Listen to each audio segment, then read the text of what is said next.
Hello, everybody, and welcome to the Downsized. So, are you sitting in your house and you've been hearing all about these GLP-1s, these mysterious weight loss medications that everybody from Oprah to Kelly Clarkson is taking? And you're wondering, well, is it right for me? What is it? Your neighbor told you it was scary. The guy down the street had problems, but you've been fighting your weight for the last 30, 40 years. Well, today I want to introduce you to Joe Zucchi. Am I saying it correctly, Joe? Correct. Yep.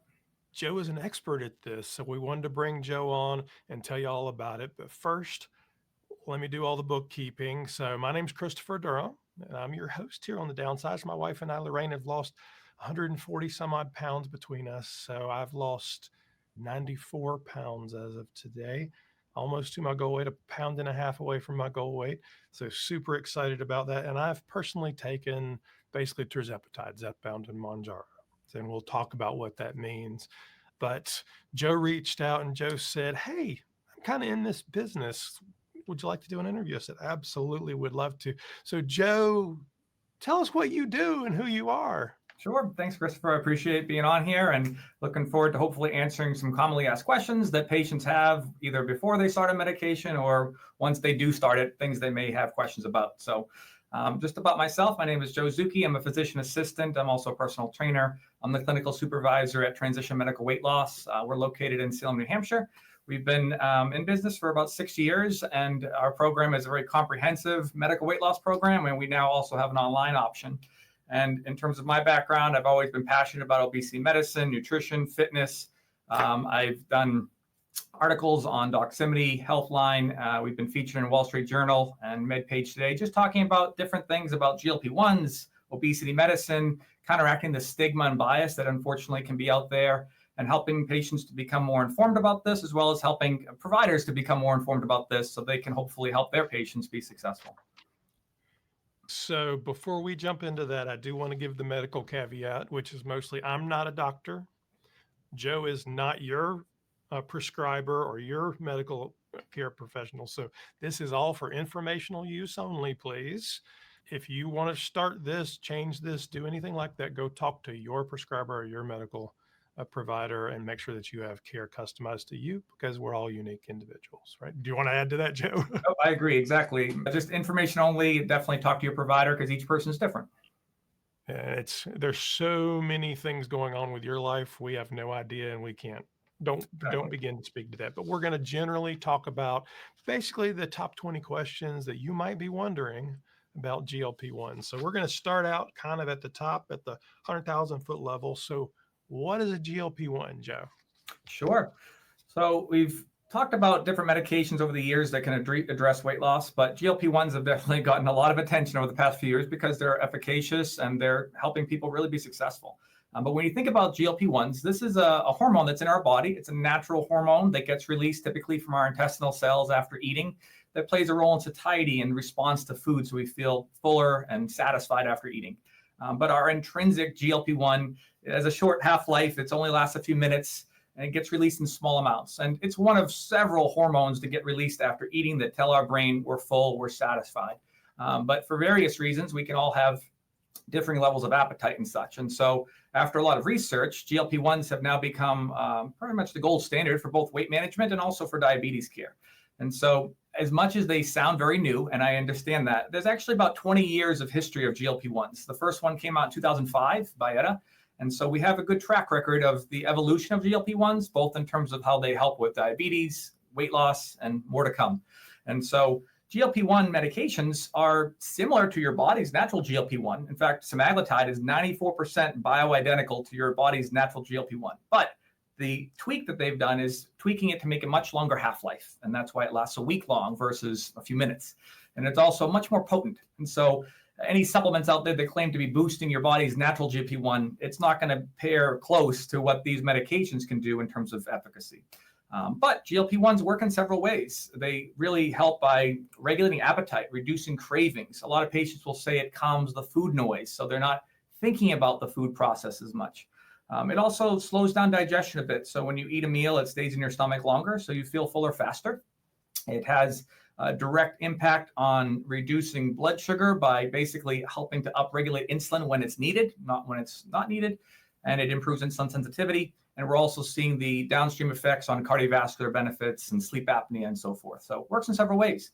And as much as the title GLP-1 is what gets thrown around, medications like tirzepatide and Zepbound, Mounjaro, it's not just a GLP-1, it's actually a GLP-1 and a GIP agonist. And that helps to make it potentially even more effective because the GIP component is a similar satiety hormone, but it works synergistically with GLP-1 to further regulate appetite, cravings, and benefiting blood sugar. And so definitely an exciting class of medications.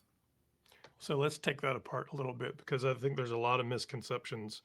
Sure. And you got it in there, but let me repeat it back to you as a patient, a layperson. Yep. So a GLP-1 is a hormone that occurs in my body. Basically, it sends a signal from my gut to my brain that says, you're full. And if I eat protein, if I eat whatever, a small amount of that's released. And then after a few minutes, 3, 5, whatever minutes, it's kind of done. Right? It's done its thing. Yep. So the medications that we're taking today are medications that are remarkably similar. They mimic that, but last a lot longer.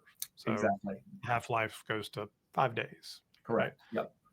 So I think it was Novo Nordisk and the folks that figured that with semaglutide out. The secret sauce that let them, and I'm adding value here, whether it's valuable or not, the secret sauce that let them patent that, as you said, was that extra little 6% turning the key scientifically to make it a unique thing that lasted longer.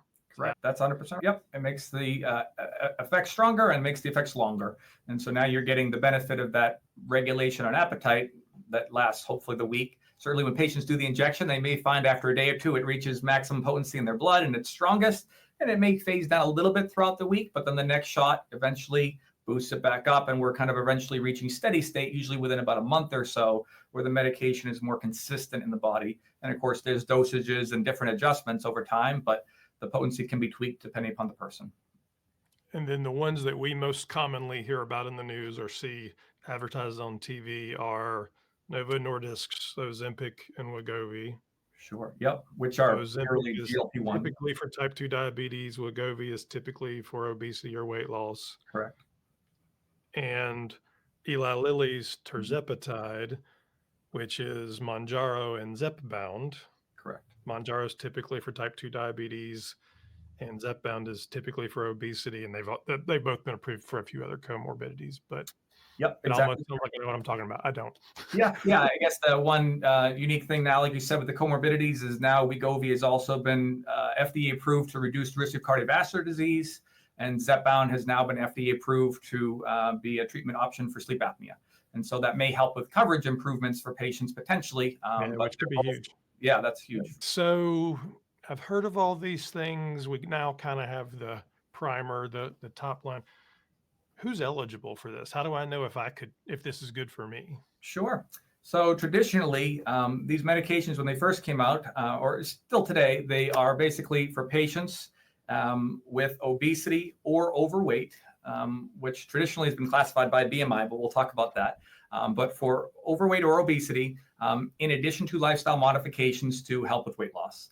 And so when they first came out, on the label, it actually said a BMI of 30 or higher, or a BMI of 27 plus a comorbidity, meaning high cholesterol, high blood pressure, diabetes, sleep apnea, and so forth.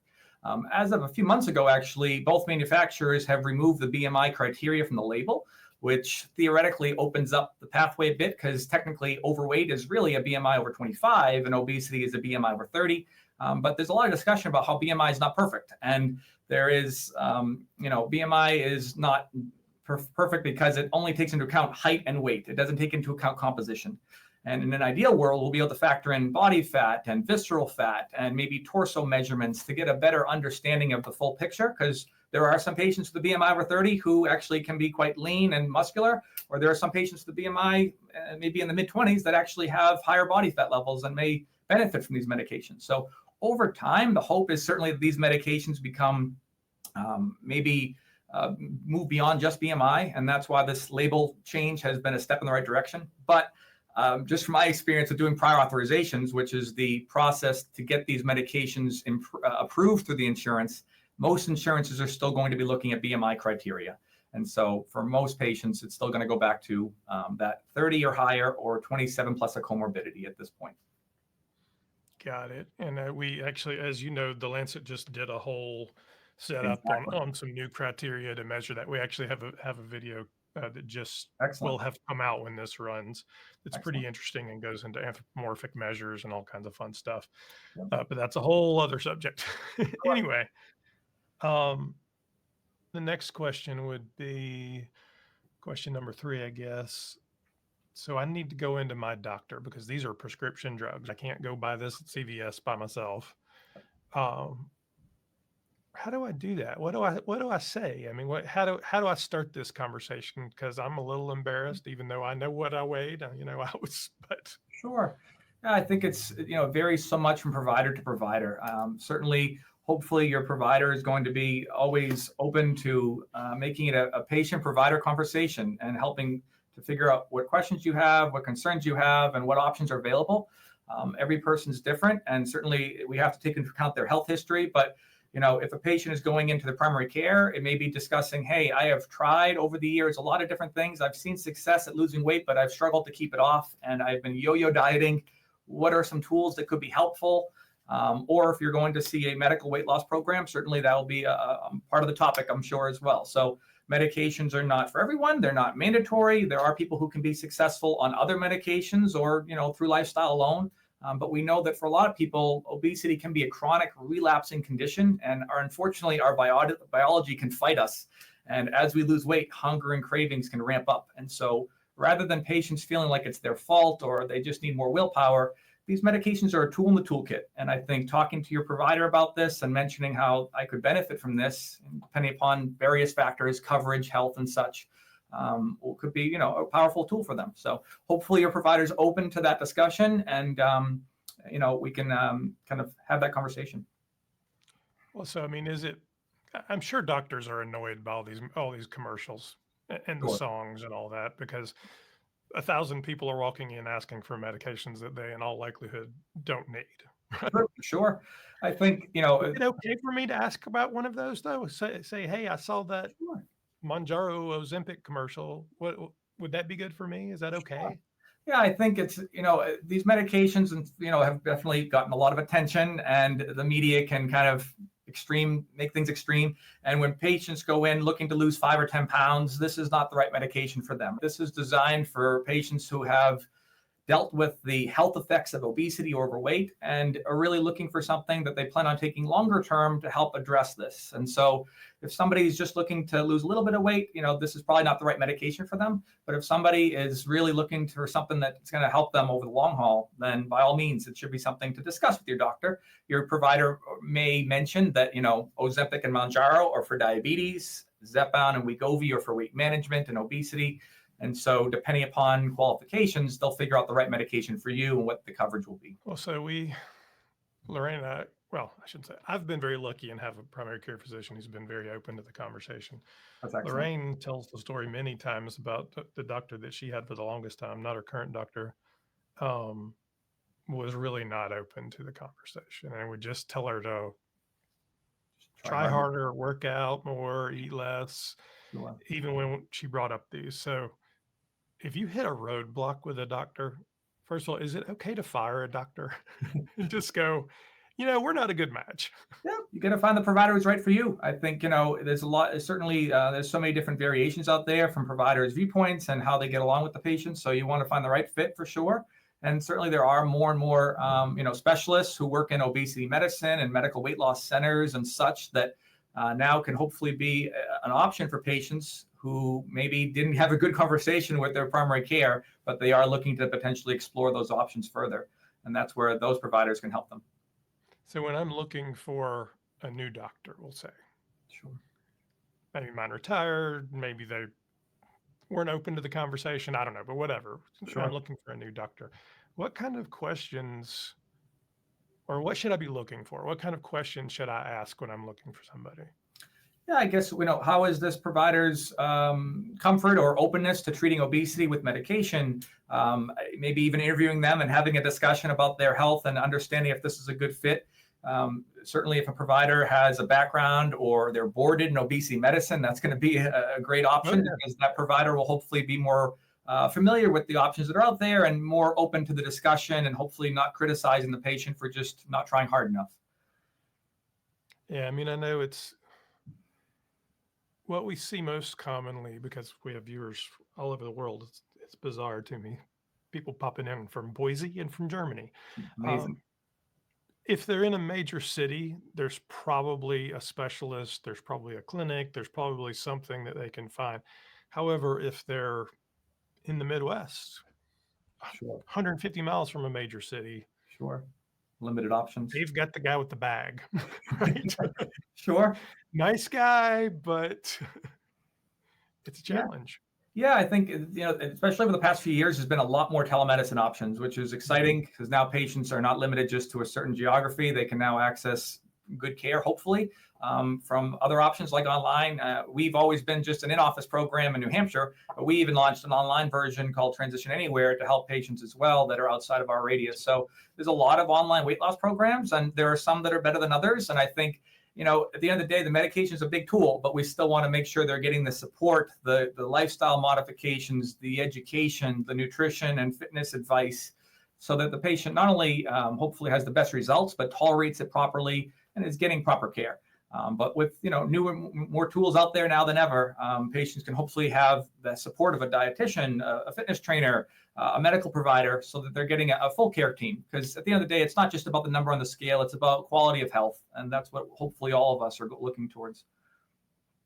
Well, so then, next question: how much weight would you expect people to lose on these medications? Sure. So if you look at clinical trials, those were done on several thousand patients, and they showed us averages. And certainly there are some patients that are going to beat the odds and some are going to fall lower on the scale. But the general average was patients on semaglutide in the Wegovy trial at the top dose, 2.4 milligrams, lost on average around 15% of their body weight. And patients on Zepbound at the top dose, aka tirzepatide, at 15 milligram dose, they lost on average around 22% of their body weight. Now, there are some hyper responders that may lose 50% of their body weight, and there are some that may lose 5%. But the average person in the trial was probably looking to starting weight was somewhere around 220 to 250, and they ended up losing between 35 and 50 pounds, depending upon the medication on average. Personally, we've had some patients that have lost over 200 pounds. So it's amazing at what can be done. But when you date back to previous medications, 5 to 10% weight loss was considered great. Now with these medications, 15 to 20 and beyond is becoming much more common, which is exciting because now we're not only helping to just improve weight loss, but we're reducing comorbidities, reversing types of issues. Patients are getting off of other medications for things like blood pressure or even reducing diabetic medications because of the success they're seeing. Yeah, I mean that's the story that I've had as my weight has come down, whether it's a result of the weight loss or the medication, doesn't really matter to me, honestly. Yep. But I mean, I was on blood pressure medication and cholesterol medication, and I'm completely off of both of them at this point. That's awesome. And Congrats. honestly, the biggest watch out I give people about the blood pressure medicine is if you start feeling dizzy, call your doctor because So important. you need to have that checked out and you might need to adjust stuff. That's a great thing to touch upon. These medications are not approved for the treatment of hypertension or high cholesterol or beyond. But at the same time, there are many patients that are going to be losing weight, improving their blood pressure and other things, and they may need to tweak their other medications. We had one person who got off of 4 blood pressure medications. It was like every 25 pounds, it's time to get off. So if somebody's on these medications, you're losing weight successfully. If you ever feel lightheaded or you stand up from a seated position and you feel a little woozy, could be a sign blood pressure is low. So certainly check your blood pressure, talk to your provider, but there's a good chance you'll be able to maybe get off of some of those other medications or even adjust your pressures of your CPAP or many things. So keeping it close off the CPAP if you're lucky. So exactly. And it's all been cleared for that sleep apnea, as you mentioned earlier.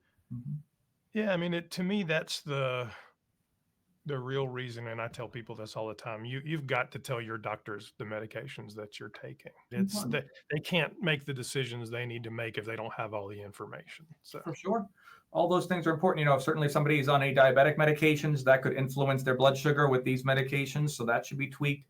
Blood pressure we just talked about. certainly devices. And then for other people, it can be GI-related type symptoms, which we'll talk about. So it's important for them to know the full picture so they can help you when things go differently. Okay. Well, so let's talk about side effects then, because you hear them all the time. Everybody's constipated. If you read Facebook, everyone in the world is constipated. Sure. I personally have not ever been constipated, but Sure. I have other problems, but not that one. So tell Sure. me about side effects. Yeah, I think, like you said, a lot of the headlines are sensationalized, and it makes it sound like people are having all kinds of issues. And honestly, the vast majority of patients tolerate these medications very well. But the things that we know, both from experience and from trials, have shown that the most common possible side effect is usually GI related. So number one is nausea. If people notice nausea, the good news is it tends to be pretty short-lived, and it tends to get better and better over time as your body gets more acclimated to it. But that's not to downplay it. There are some patients who will get nausea. I notice personally that patients have less nausea on tirzepatide and Zepbound than semaglutide and Wegovy, but everyone's different. But note that if you've noticed the nausea, we'll talk about some tips to help with that, but it is something that is not, hopefully, long-term. It will get better. And also a reason to maybe not go up in the dosage as well, which we'll talk about too. But outside of nausea, certainly constipation, diarrhea are possibilities as well, many of which can also relate to the foods that somebody's eating too. So benefits can be had by changing diet. Beyond that, there are other things on the list that can be, but those are the most common ones that people tend to talk about. We'll talk about contraindications and maybe some more potential things, but the things that people hear on the news, they hear about pancreatitis and kidney issues and gallstones, and they're possible for sure. I don't want to downplay it, but the rate of pancreatitis in the trial for Zepbound was equal in the treatment group to the placebo group. So that's reassuring. The rate of kidney issues, in fact, these medications are kidney protective, but if somebody is having nausea or vomiting or diarrhea and they're losing fluids and they're also not drinking much water, that can cause dehydration, which doesn't make kidneys happy. And so hydration is really important. And then, gallstones, if somebody's losing a lot of weight, especially rapidly, that can influence their bile, and that can influence causing a higher risk of gallstones. And if gallstones don't go treated, that can lead to pancreatitis. So there's downstream effects, many of which relate with just the weight loss itself. But if a patient's being monitored properly, they're doing things right, they're staying hydrated, they're getting good nutrition, the risks of those things are much lower. And for the most part, the pros and cons, there's a lot of pros that hopefully will outweigh the cons for sure. So my favorite side effect is I am cold all the time. We have a little bit less inflation after all the weight loss, right? I think so, and I mean, part of what I've read is there's some of that kind of dopamine thing going on in the brain that's just it's triggering something a little different. Whether that's true or not, I have no idea. So side effects, so not too scary, but expect them. Make sure you talk to your doctor. Sure. Serious risks long term, because that's the other. If you're at a party and you tell somebody, oh, Sure. What's the long-term effects of that? They never asked me that about my blood pressure or my cholesterol medicine, by the way, either. And if you unfold those sheets, sure, there's risk there too. So true. I think so. The first things that we always mention to patients is the real only major contraindication, which means what somebody would not be a candidate for the medication would be if they had a personal or family history of specifically medullary thyroid cancer, which is a very unique, rare type of thyroid cancer. Less than 2% of all thyroid cancers are medullary, though. So this is a pretty rare thing to have. But if somebody does have that, this would not be a good medication for them, just out of a precaution of risk. And then also linked to that risk is something called MEN2, or multiple endocrine neoplasia syndrome type 2. And that is also a contraindication. These are, again, very rare things. If people say, oh, my aunt had thyroid cancer, it's probably papillary, because that's 90% of them. But it is just important to note, check family history in case there's any sort of something in the genetics there. The reason they say that is that in trials on mice, on GLP-1s dating back for many years, they did see a slight increased risk of thyroid cancer in those trials in mice. But mice have a lot more expression of GLP-1 receptors on their thyroid, and humans don't have the same amount. And on top of that, the human trials on these medications have not shown an increased signal of thyroid cancer. And so that's reassuring. I definitely don't want people to think it's impossible, but the risk factors seem to be reassuring. And to your other point about, these long-term risks, these medications have been out for 20 years, and that's reassuring too. Yes, Zepbound, Mounjaro are newer in the family here, but if we go back to previous medications dating back from liraglutide to dulaglutide and beyond, we have now had a pretty good track record. And if anything, really scary would be popping up, we would have seen it in all the trials that we've had now. Well, and I give them the very honestly dad answer, which is I know what the absolute risks of obesity are, and I'll be dead. That's a really good point. I think that's what people don't realize, right? They're wearing the pros and cons of the medication, but if we don't treat the disease of obesity, what about those risks? We know those risks are probably the highest risks because obesity is tied to cancer, cardiovascular disease, diabetes, sleep apnea, fatty liver disease, and beyond. And so we have to always weigh the pros and cons. And if we do not help somebody successfully lose weight, the risk factors of maintaining that higher body fat percentage are probably going to be much more dangerous in the long run. Yeah, let me tell you, I can shut that fun party conversation down really quick because, I mean, both of my parents died of complications of obesity. Now, Sure. does it say that on their death certificate? No, because those doctors didn't. But if you go back and look, it was heart, it was Mhm. weight, it was blood pressure, it was all these things. Man, there's a direct line going. For And my sure. mom passed away 3 years older than I am today. I mean, honestly, people ask about why did I start doing this? Because I want to see my kids, graduate from college and walk them Mhm. down the aisle. And you know, It's I huge. saw what happened with my parents. Mhm. It's so important to think ahead and try to reduce those risk factors. Yeah. All right. So there are risks, but they're not too scary. Long term, we should be okay. Mhm. Uh, these are needles, though. Yeah, so a lot of patients talk about that. So a couple things. First, the reason these are injections, a lot of people are like, well, why can't I just take a pill? And there is one version out there, which I'll mention, but these medications are peptides, and peptides are strains of amino acids similar to eating protein in a sense. If we just took this as a pill without any modifications made to it, our digestive tract would break this down and denature that and end up causing it to just be a strain of amino acids that no longer function as a medication. And so the reason we're doing it as an injection is we're bypassing digestion. And so now the medication gets absorbed properly and much more effectively, and the effects can be had. And so, yes, they're an injection, but they've evolved. They used to be daily injections. Medications like Victoza and Saxenda were daily injections. But now most of these medications are weekly injections. And so it's really not that bad. Honestly, some patients say, I'd rather do a shot once a week than have to take a pill every single day. And Oh, the other yeah. good news is at least both for Wegovy and Zepbound, the pens are designed in a way that the needle is hidden inside the pen, and they go right there. And so for a lot of Super easy to patients, use. it's Yeah. super easy. Exactly. It's an auto injector. You don't have to worry about much. You're just placing it on the skin, either at the thigh, the stomach, or the back of the arm. And you're either with the Wegovy pen just pressing down, it automatically injects, or with Zepbound, there's a button on top and you don't even see the needle. And it is a small needle. It's called subcutaneous. So it's a thin, short needle that just goes underneath the skin. And for most patients, within 5 seconds, the injection is done and pretty painless. Yeah. I mean, we're now 66 weeks into this, so I've done lots. Sure. I'm still a little startled. Honestly, this makes a clicking noise that's kind of loud and startling, which Yep. sounds silly, but you Sure. kind of I kind of jump every time it makes the clicking noise, but it's done in seconds. It's not a big That's great. deal. Mm-hmm. Um, if you happen to be a European watcher or in England or Germany, Mounjaro and Zepbound both have quick pens as well. They Mm-hmm. look like this. And these have adjustable, so they have multiple doses in it, and you change the needle out. It's also very easy, though. Similar to Ozempic's pen as well with the Yeah, multiple. very similar to it. Absolutely. Oh, so we got the shots. So you start get down to some of the other questions. So what's the best day to inject? Sure. So technically, the manufacturers will say it doesn't really matter, just take the shot once a week. And that's important. You definitely want to stay consistent with your shots. If somebody has been off the medication for more than a week or two, talk to your provider because they may need to adjust your dosage. This medication is very important to start at the lowest dose and titrate up slowly for tolerability and preventing side effects and nausea. If somebody has been off it for a while and their body is kind of naive to it again, then starting at a high dose can cause exacerbation of nausea. So important to do it consistently. Missing a day or two is not a big deal, but weeks can definitely make a difference.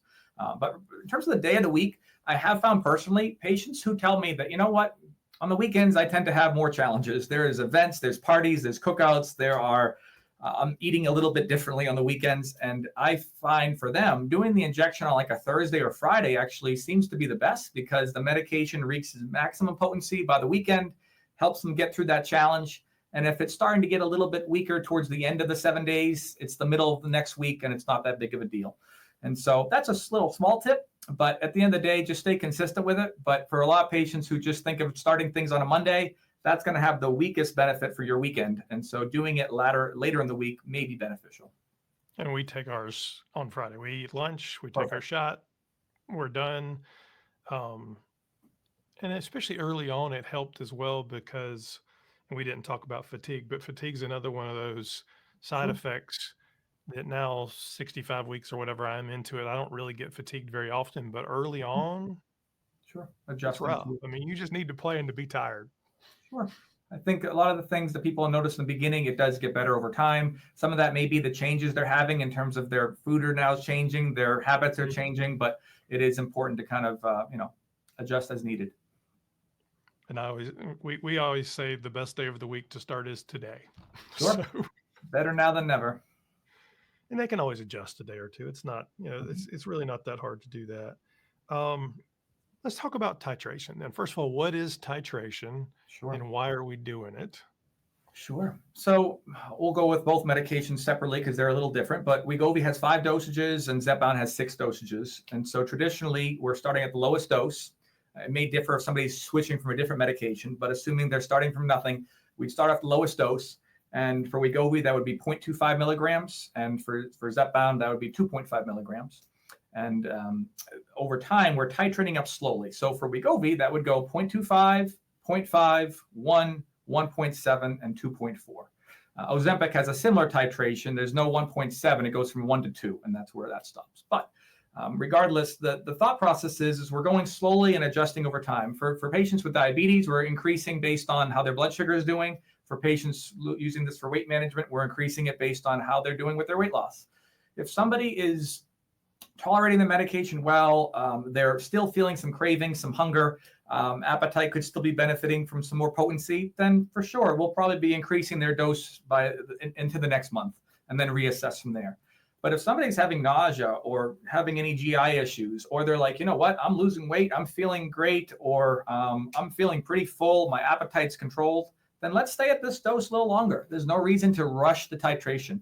It's not like more is always better. So I think everyone's different. Now, I will say from an insurance perspective, Wegovy is approved at maintenance dosages of 1.7 and 2.4, so the top two. And so you almost are required to increase the dosage at least at some point over time. You can stay at a given dose a little bit longer for an additional month, but they were studied at the top dosages, and so they're designed for patients to get up there. Zepbound was approved at maintenance dosages of 5, 10, and 15. So we have a little more flexibility there, which is nice. If a patient is happy at a low dose, we can stay there as long as they'd like. And so I'd say it's very different. I have some patients that are on 2.5 or 5, and they're feeling excellent. We stayed there for many months. I have one person who lost 80 pounds and never went higher than 5.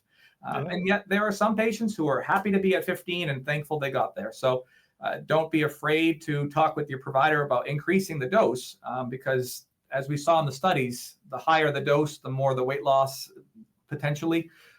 But it's very variable. And if it's going to increase side effects or nausea, don't rush. Oh, particularly if you have a lot of weight to lose, Sure. Slow and steady. Make it work as hard as you can. Exactly. Maximize each dose and kind of work your way up over time. I mean, it's an interesting conversation because I know we've also heard about insurance providers and the thing about insurance, and you can speak to it better than I can, obviously, is you got to talk to your insurance provider to know specifically what yours is because it's unique for everybody. But we've seen a number of them that would only let you stay on those 0.5 doses on Zepbound for 1 month. And then you had to get both. From my experience, at least locally and recently, Express Scripts pharmacy benefit plans require patients to either be on 5, 10, or 15 for multiple months. 2.5, 7.5, and 12.5 are just considered titration dosages, and they only allow one fill of those. And so if you wanted to stay at 7.5, unfortunately, they're going to make it tricky. There are some ways to sometimes argue with them to get it approved, but for the most part, they expect you to be on what was in the trials as maintenance dosages. But I have other patients that have Caremark or Optum Rx as their pharmacy benefits package. And for many of those, they actually haven't had an issue, and any dosage is allowed for refills, which is nice. And for the diabetic medications, usually any dose is allowed for refills as well. So the trickier ones are going to be depending upon the plan, and Wegovy can be a little bit trickier because it was approved at the top dosages. But again, depends on the person, depends on the plan. It's all kinds of craziness there. There's so many people out there talking about it now. If I'm just starting on either one of these medications, should I expect to lose weight the first day, the first week, the first month, or what should I expect? Sure. Again, everyone's different. Don't expect magic to happen overnight. There are some patients that will find even within the first day or two of the shot, it's already making a difference, kind of working behind the scenes in terms of reducing hunger and cravings and helping them feel fuller faster. But some patients don't notice a lot until they get to those higher dosages. So, if you look at the trials, the difference between placebo and medication, it takes some time to really show the separation there. So it's about slow and steady wins the race. And over time, we'll adjust dosages as needed. And certainly the higher dosages may allow for more potency. But hopefully the patients will start to feel a difference within the first few weeks, and that may translate to some progress. But always remember that this is, alongside lifestyle changes too. So if they're doing this and they're changing their portions, changing their habits, that's going to really to work synergistically for the best progress. Well, so if I see people on Facebook that said they lost 25 pounds in the first month. Sure. And I lost 2. Don't feel bad. You're on your own journey, and it's going to vary a lot on each person, right? Their resting metabolism, their height, their weight, their starting weight, their activity, their nutrition plan.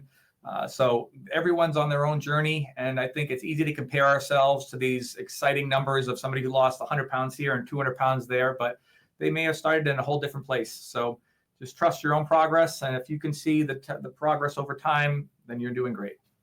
Well, and that's what I tell people is you can't see on the other side of Facebook who that is. Exactly. Because a couple of the folks who I know have lost really well were 6 foot tall men who weighed 450 pounds. Sure.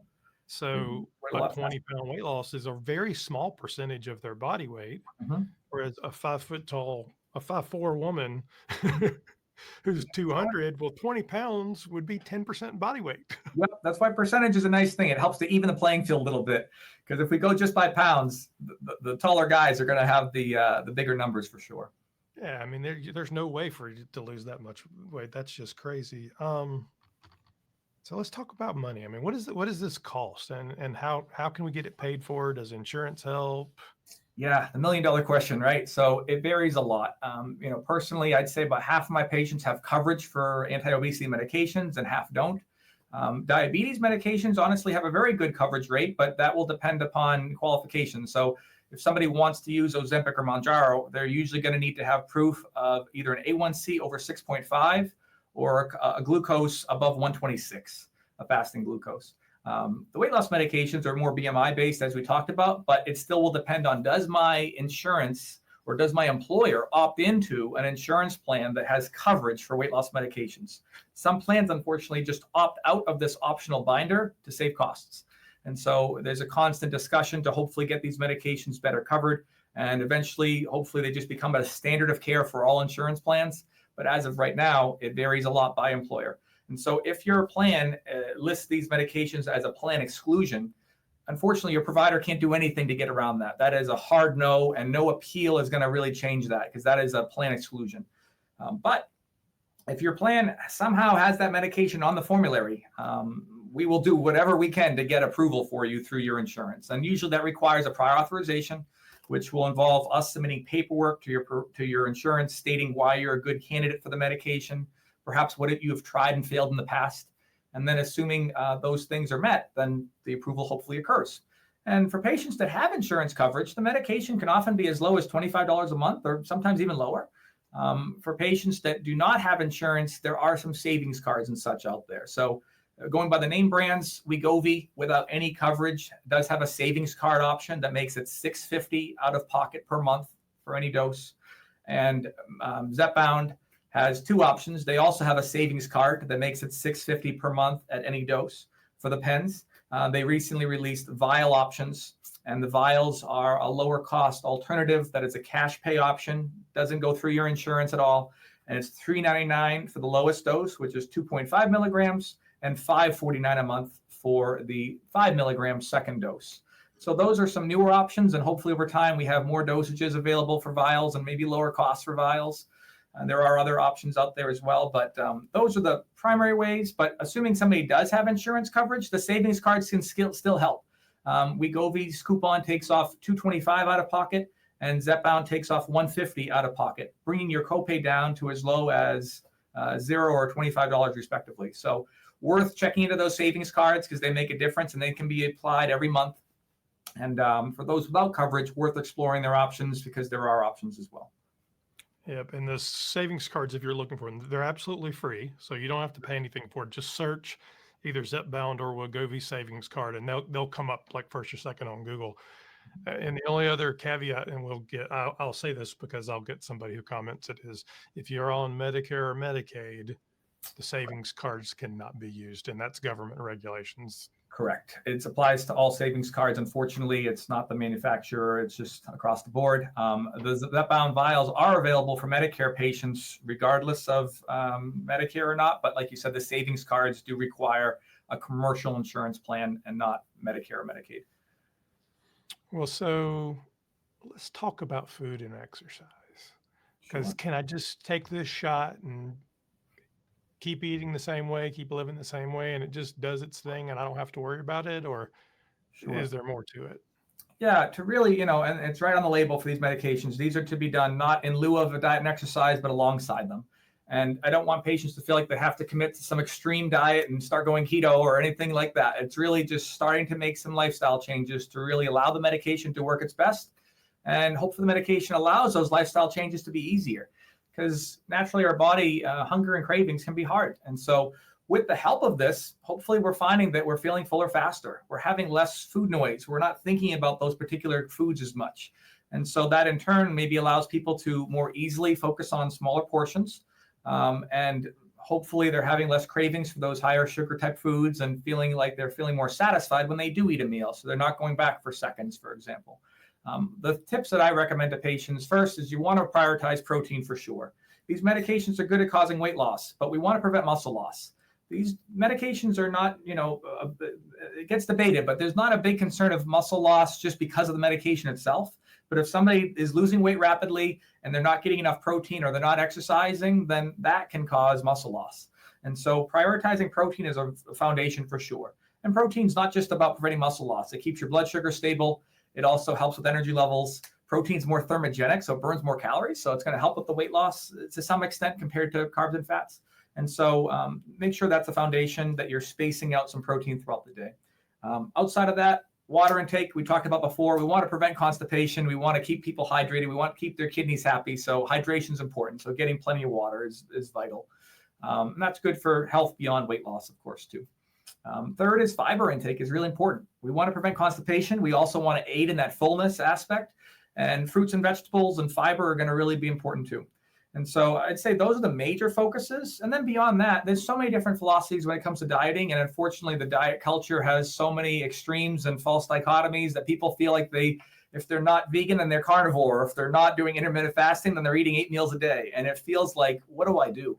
And I always tell patients, you have to think of this as a lifestyle. If you're starting a diet that is so extreme that you don't see yourself doing this for more than a few weeks, it's probably not a good diet to start in the first place.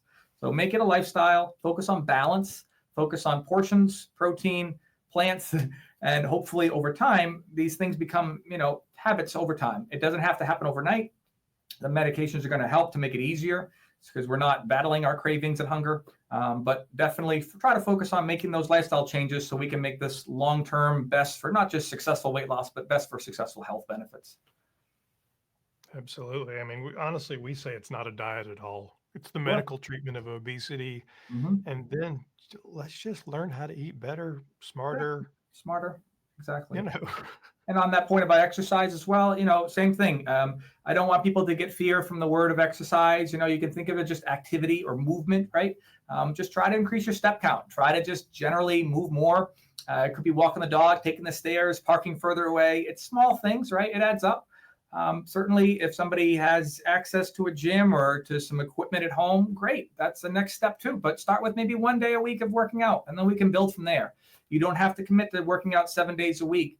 And if you don't enjoy the gym, then maybe you're doing classes. Maybe you're doing stuff at home. Maybe you're going for walks outdoors. Maybe you're doing pickleball. Everything can still be activity in different ways.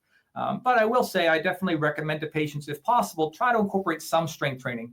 Resistance training is going to help to preserve that muscle, which is the most important part of your resting metabolism. And the more muscle we have, the more calories we're burning 24/7. So it's going to make weight maintenance easier when you get there. And of course, we want to also maintain good bone density, and exercise is going to be helpful for that too.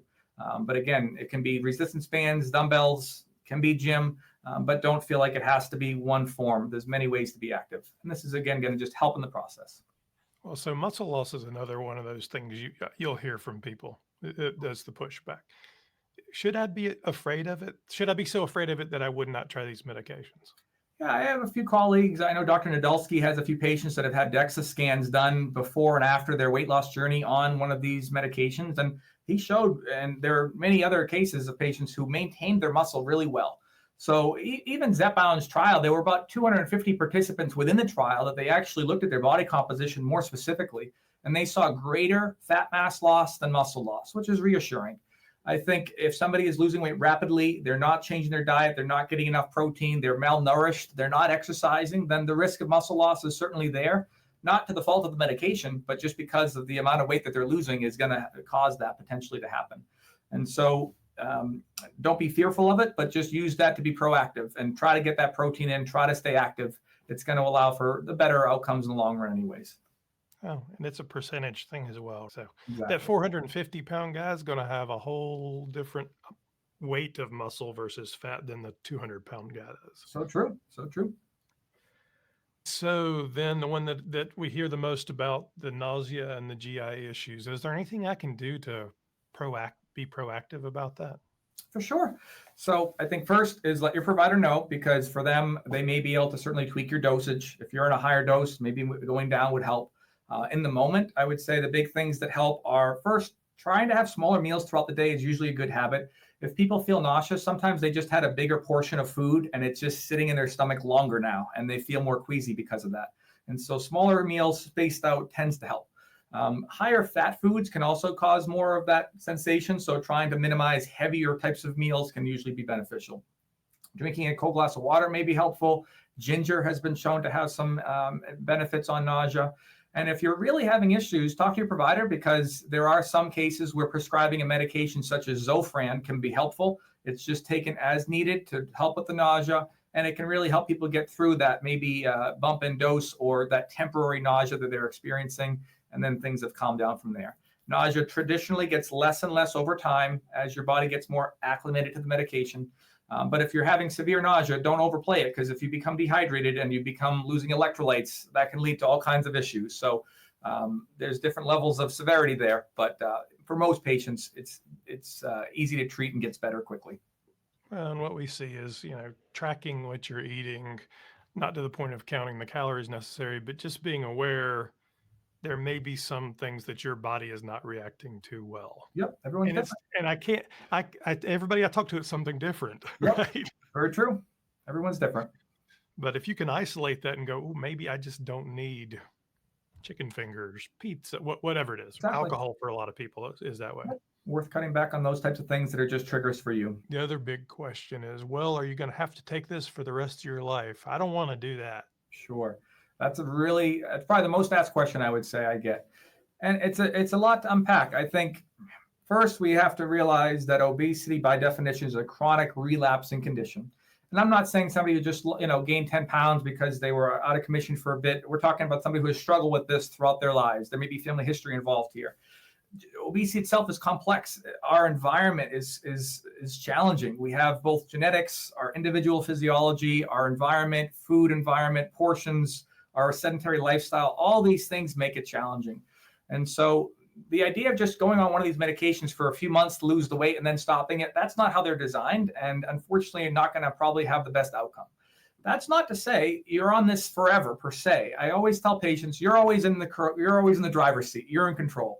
If you ever decide that you want to come off this medication, we can work our way down and decide to go that route if we need to. So you're not locked on it for life. But if we look at the trials, we can see that patients that stayed on the medication, and we have trials now looking at even 176 weeks of Zepbound, and similar for Wegovy, and the patients that stayed on the medication were maintaining their weight loss, which is amazing, because for many patients, the average studies claim that within 3 years, 85% of people gain back the weight that they lost. And so to see these people maintaining it is a great sign. But also in those trials, they did show after that length of time, if they discontinued it, what happened? And there was a trend of weight regain that occurred. So I'd say personally, when I've seen patients, when they get to their goal weight, we have a good discussion. We say, how are you feeling? For some of them, they're saying, you know what? This is the first time in my life I have had success losing weight and keeping it off. This medication, I tolerate it well. My insurance covers it. I'm happy. I'm healthy. I don't want to get off of it. And I agree, this is a good fit for them to stay on. And we may adjust their dosage accordingly. And some of them say, you know what, I'm at my goal. I don't need to lose any more weight. Let's titrate down. And so instead of being on 15 milligrams Zepbound, maybe we can go down to 10 and to 5 and see how things go from there. A lot of patients are honestly maintaining on a low dose, and that's great. It's just enough for them to keep things at bay without necessarily going back through that weight regain. But if somebody is very much under the mindset of, I want to get off this medication at some point, then I'm on board to try to help them with that. We would, again, really focus on, have they made those lifestyle changes? Has their entire identity changed where they're now, nutrition's different, their activity's different, they feel like they're in a different place? Then we can try to titrate down and wean off of it and see how things go. But let's keep a close eye on things. If somebody just gets their goal weight and pulls the plug on these medications cold turkey, I wouldn't feel very optimistic. But if they are doing things methodically and titrating down slowly, we may be able to maintain at a low dose or get off of it. I'd say 10% of patients, lifestyle alone may be enough, but don't assume that, hey, I lost the weight, I'm all set. It's just like any other chronic disease. If your doctor puts you on a high blood pressure medication or a cholesterol medication, they don't say take this until your blood pressure is normal and then you're all set, right? You're on this medications long term. You may get off it in the future as other things change, but the medication is helping to control that new, healthier place. And so for a lot of people, hopefully if we're weighing the pros and cons again, we're saying, this has improved my health so much that I hopefully I've been able to get off of other medications too. And so hopefully that gives a perspective. Do you agree? Yeah, no, absolutely. I mean, it's the biggest thing I tell people is this is a treatment. It's not a cure. So your disease did not go away. Correct. It's still back there. All this is doing is managing it. Sure. I think a good analogy is our bodies weren't designed to lose weight. Our bodies see, weight loss as a threat to survival. And so as we try to lose weight, our hunger hormones increase, our satiety hormones decrease, our metabolism decreases. And so there's this tug of war against our body's natural physiology that wants us to kind of, unfortunately, go back to our previous higher weight. And so these medications are counteracting that and allowing us to hopefully now maintain that lower weight more successfully. So then I get this question all the time. Do these medications actually make me lose weight? Is there something physically happening that these medications are doing, or is it just making me eat less? Good question. Yeah. So the major player of these medications is primarily through appetite regulation and that fullness sensation, which then in turn allows people to consume less calories, smaller portions, and lose weight. There is certainly some processes beyond that in terms of maybe benefiting blood sugar and insulin resistance, and some in the future we may even have medications that can upregulate our metabolism.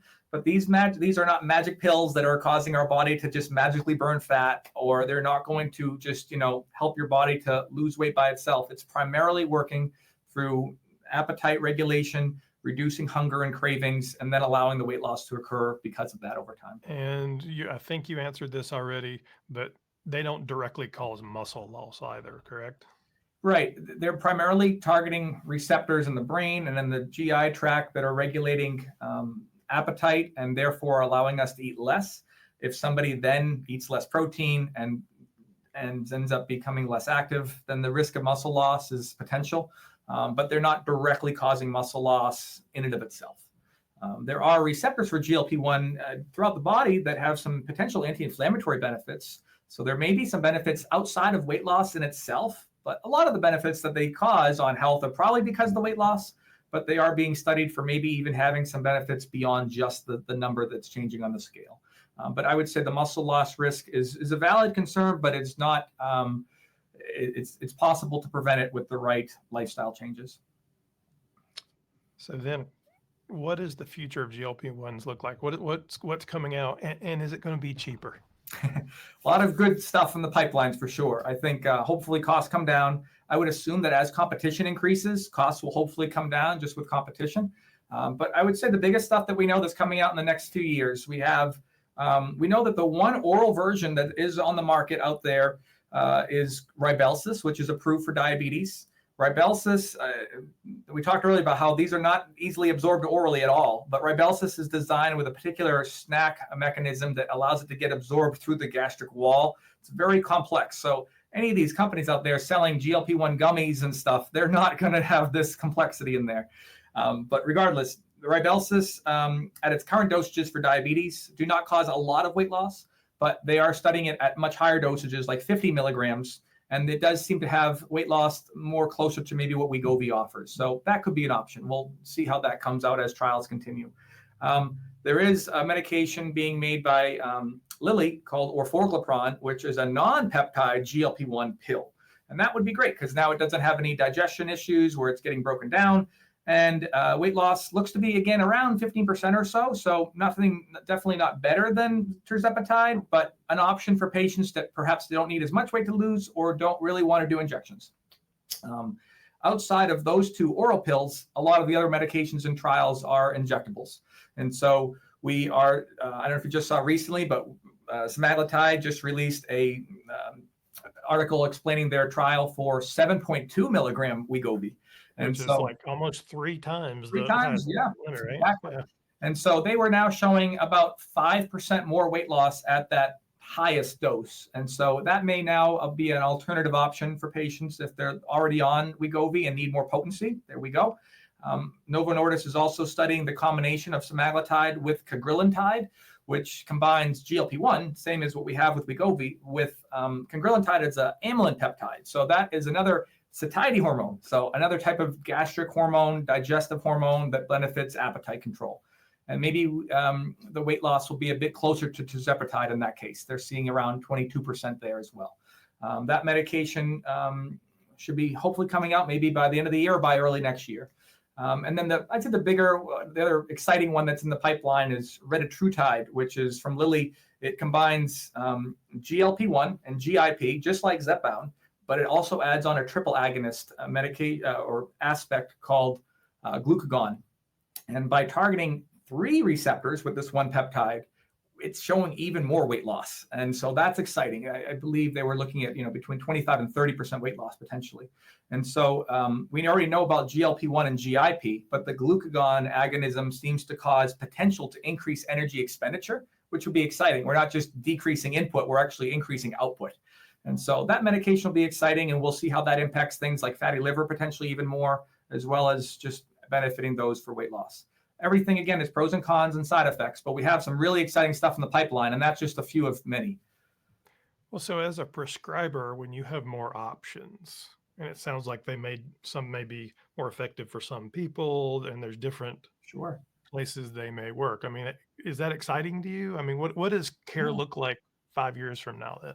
Yeah, I think we're going to get a lot more options. Certainly in the world of obesity medicine, we didn't have many choices before. And we'll talk maybe a little bit about what other options are out there, but beyond injectables and GLP-1s. But the future is going to be much brighter with much more effective medications than what we've ever had already now realized, and hopefully more personalized care. I think there's some talks about how each person is different. And we talk about these trials, there's some people lose 5%, there's some people lose 50%.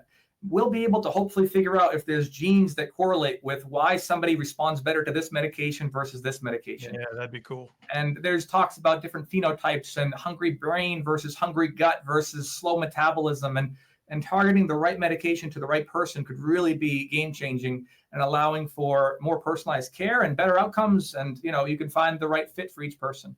But I think in general, more Lilly was talking about, they saw a continuum of care where you'd still started out if you had a lot to lose on an injectable. Sure. And then as you progressed along, maybe you went to the pill. Yep. And they would just have options that fit where you were in your weight loss journey. Kind of personalized care. And like you said, maybe what they're using to lose weight initially can be different once they're in maintenance. And so more tools will be better for providers to use and for patients to hopefully have access to, and hopefully competition. You have to hope that the pill versions will be a little bit cheaper because they're not having to be manufactured in specific pens and kept cold in vials, and let's hope that the competition allows for better pricing, but more options will always be a better thing for patients. So you mentioned other options for weight loss care. So Sure. other medications, there's certainly surgeries and all kinds of things. Sure. Yep. There are bariatric surgery certainly is an option for patients that have BMI exceeding 35 or 40. But I also don't want to downplay. There are other older medications that we've used for weight management that are still effective for some patients. They don't get the limelight of GLP-1s, and they're by average not as effective as the GLP-1 type medications for sure. But in our experience, dating back to phentermine, came out in 1959. That's still a decent medication. It's a bit of a stimulant. It reduces hunger and cravings. It's a pill form. Weight loss can be around 8% or so in trials. Not bad, sometimes higher. Phentermine was actually combined with topiramate and called Qsymia. And that's considered to be probably the most effective non-injectable medication that we have. And the phentermine and topiramate work synergistically to regulate appetite and cravings. And weight loss can be up to 12% perhaps in the trials. So those are two valid options. Qsymia runs about $100 a month if insurance doesn't cover it, so it's not outrageous. And phentermine by itself is often around $15 because it's a generic medication. It's been around for so long. I mean, that one kind of, that was like fen-phen, right? That was a little scary. Good question. So fen-phen back in the 80s combined phentermine with fenfluramine, and the fenfluramine aspect was found to cause a heart valve defect, and that was banned and taken off the market. But phentermine by itself was found to be safe and is still approved and around. And there have been ongoing trials with Qsymia showing safety and benefits on not just weight, but even health outcomes too. So reassuring there for sure. It wouldn't be used on a patient if they are already on a stimulant like Adderall, or if they have any cardiovascular issues like atrial fibrillation. But it's a viable option for some patients. Outside of those medications, we also have orlistat, which is available over the counter as Ally. It's a lipase inhibitor, so it prevents your body from breaking down dietary fat. And so instead of absorbing it, you pass it through. Unfortunately, that can lead to GI issues. And the weight loss isn't very exciting, so we don't use that too often, but it's out there. There's also medication called Contrave, which combines bupropion with naltrexone. And that combination seems to work well for emotional eating, probably around 5 to 7% weight loss potentially. It doesn't get a ton of attention, but it is, for the right patient, can be a good fit as well. And so we have options, and the one older brother of Wegovy is Saxenda, which came out in 2015, and that was liraglutide. It's a daily injection. It's still around, and it's approved for obesity. Weight loss was around 7 to 8%. And nowadays, it's hard to get too excited about it because with Wegovy and Zepbound achieving triple the weight loss and being weekly injections, we have better options for the most part. But there are tools in the toolkit. Seeing some generics on that. There are, yeah. Unfortunately, the generic prices are still quite high, but hopefully that gets down over time too. And again, competition will be beneficial. So you have a lot of options in your toolkit if I walk in and say, help me with this weight thing. Exactly. I think if somebody doesn't have coverage, don't let that mean there's no options for me. There are other options, and hopefully your provider can get into this discussion and find the right tools in the toolkit for you.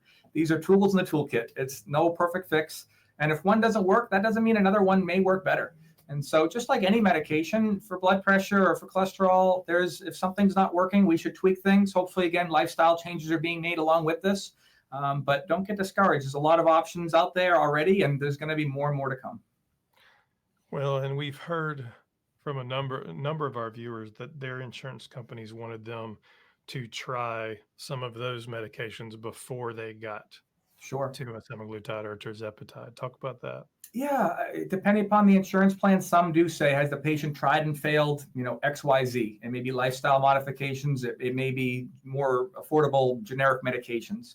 And certainly, if it's required, you may need to try that. If it works, great. But if you're not seeing progress or you're having any side effects like insomnia, perhaps with the stimulants, tell your provider, because then they can now tell the insurance that the patient didn't tolerate that particular medication. And now that may help them to get approval for things like Zepbound, for example. So there are definitely options. And it's always tough when insurances force providers to have to play the rules according to how they want them to be played. But most medical weight loss providers will do our best to advocate for patients to get the right medication that we think is the right fit for them. So it sounds like an exciting time in your profession. It's very exciting. I've been in this field for about a decade, and previous to working at Transition and previous to becoming a PA, I worked in medical weight loss and fitness and nutrition and worked at Tufts and research. And it's exciting to see the evolution that we're seeing for medications, and patients who have tried and failed for so many years now finally have hope. And it's so exciting, and it's rewarding to work with patients day in and day out and see them getting healthier, feeling better, gaining that confidence back, the non-skill victories of their health getting better. They're fitting into, they didn't have to ask for a seatbelt extender on the plane. Yeah. They can go up a flight of stairs and their knees aren't hurting now. All these things are just so profound, and it's so powerful to have patients feeling these benefits. And I'm excited to help patients to get there. And oftentimes when we treat their weight, we're also treating their health. And that's the core of a lot of health aspects too. So it's very rewarding. Well, it's been rewarding for Lorraine and I can tell you. I mean, we started out, I think like a lot of people with these medications, pretty skeptical about whether or not it was going to work, because, we've been sold, particularly Lorraine's been sold snake oil that she was going to lose for the last 30 years. Sure. There's so much in the diet industry out there that's unfortunately like that. Well, I mean, so the fact that these just worked, and I mean, I would never call this cheating, because I think it's a lot of cost, it's a lot of work, there's a lot of things going on, but it works, and it's not insurmountable. It just works. Yep. I mean, people ask us, what's the tip? Well, the tip is take the shot. Sure. Then take it again next week, and then take it again. Trust the process, right? I think to your point, unfortunately, there's a lot of stigma and bias out there, not just from providers, but from friends and family who judge people, right? They're like, oh, why are you using that medication? That's a cop-out. Can't you just work a little bit harder? And, there are sometimes celebrities out there like Jillian Michaels who will unfortunately bash these medications, and it's unfair. These people are certainly trying and struggling, and patients with obesity should be treated with the same respect as a patient with any other chronic comorbidity. And so we're not thinking of these as a quick fix or some magic pill. They're a tool in the toolkit, but they're a powerful tool. And a patient using this medication should be thought of no differently than a patient who needs to use a blood pressure medication to help with their blood pressure. It's designed to be, working along with their lifestyle changes. But I think at the end of the day, if a person wants to tell others about they're on the medication, great. If they don't want to tell others, then that's okay too. It's your personal journey, and don't feel like you have to make everybody else around you agree with you. Each person's different, but don't ever feel ashamed for using a medication to help with your weight. It is beyond willpower here, and you deserve to have a tool that can help. And you could be crazy like Lorraine and I and start a YouTube channel. So. Exactly. See, it can be motivating to help other people realize the journey too. If you had told me 2 years ago I was going to have a YouTube channel talking about weight loss, and I was going to say my weight live and in person every week, up, down, good, bad, different, sure, I would have laughed at you. And here we are, honest and upfront, just explaining your journey. That's awesome. Well, Joe, I appreciate you coming on. Is there anything we missed that you want to add, or? I think we covered a lot of good topics. I hope this is helpful for people just to kind of answer some commonly asked questions, things that you've been thinking about, things you may not have considered, but hopefully now learned a little bit more about. Again, certainly talk to your provider or work with a medical weight loss provider who can help you. We're here to help. And at the end of the day, each person's journey is different, but hopefully the more education we can get out there, both for patients and providers, the more people can become aware of how these work and how to work them the most effectively. Well, I appreciate it, Joe. If you haven't already, take a moment, like, subscribe, hit that bell. It'll alert you every time we publish something. Make sure to join us most Wednesday nights for our Downsized live stream. You can come on and we chat and answer questions, ask questions, do the best we can. So that's us for today. Joe, thank you very much for joining us on the Downsized. We appreciate your insights, and we'll see you next time. Thank you.